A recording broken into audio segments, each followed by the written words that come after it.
Prideful Vandal who destroyed Trump's star gets hit with federal charges, possible jail time. If you are not a fan of the Trump administration, there are real things you can do to affect change. You can vote, you can work with your local lawmakers, you can even sign a petition or three, if that's your thing. And yet you almost never see or hear about crazed far leftists doing anything productive to actually try to combat the administration they loathe so much. Instead, they resort to things like petty vandalism and name-calling, unproductive things. Take, for example, Austin Clay. He garnered his 50 minutes of notoriety by taking a pickaxe to President Donald Trump's star on the Hollywood Walk of Fame in July. Clay gloated about the ordeal, but he gave a quick interview with TMZ. "I think I did, a real good act," Clay said. "Personally, I don't feel resentful. I feel proud of myself." That interview was given in late July. Today, however, TMZ learned that Clay has been slapped with one count of felony vandalism for what he did to Trump's star. If convicted, Clay could spend up to 3 years in county jail. If his July interview is anything to go by, it doesn't sound like Clay will have any remorse. "I just felt really passionate because of what happened with the immigrants and Trump stripping children away from their parents," Clay said, "and that just sort of set me off." Clay then proceeded to insult all of the people who helped elect Trump into office. "I think Donald Trump represents everything that everybody with half a brain and half a heart in this country resents," Clay noted. For what it's worth, Clay claimed to have gotten some verbal support from the far leftists in Hollywood. "Robert De Niro left me a voice message," Clay claimed. He wanted to give me a high five. Chelsea Handler, who wanted to know if he was single. Mark Hamill." So just to recap, Clay committed a felony to try and send a message to Trump. In reality, his actions will have no literal impact or change on the Trump administration. He did, however, get to hobnob with some leftists in Hollywood, but it all came at the expense of spending up to 3 years in jail. I hope it's worth it, Clay. Spoiler alert, if you're convicted, it most certainly won't be.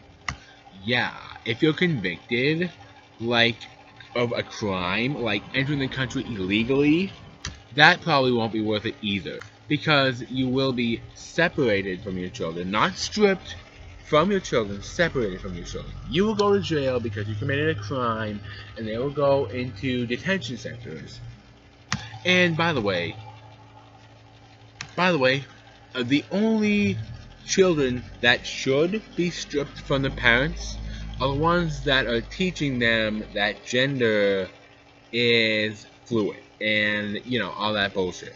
What I mean is, if you raise your child, if you raise your son, as a girl, your child should be taken away from you, and you should go to jail.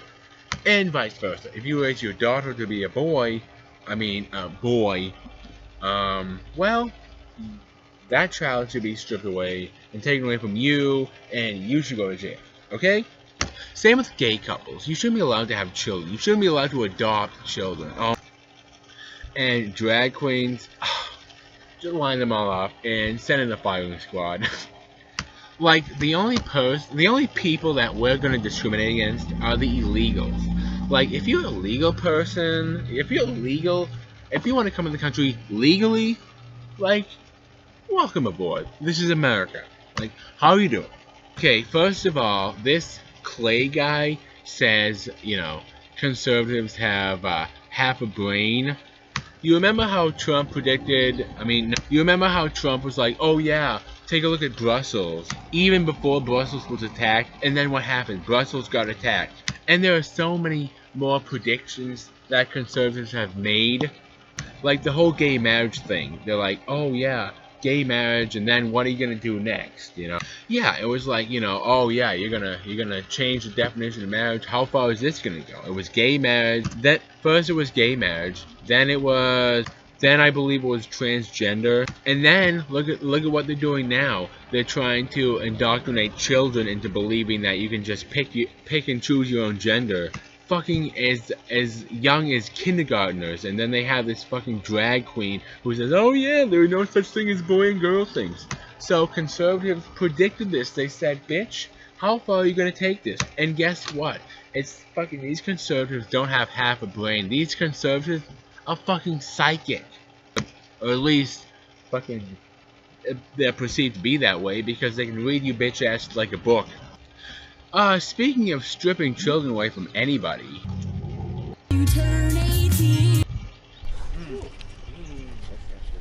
Psych! And then we're gonna show this picture of this 18-year-old. The face is blurred out, but I don't know if you can tell, but that boy is 13. And obviously, him being 13, he's still a child, so strip him away from her. That's the joke.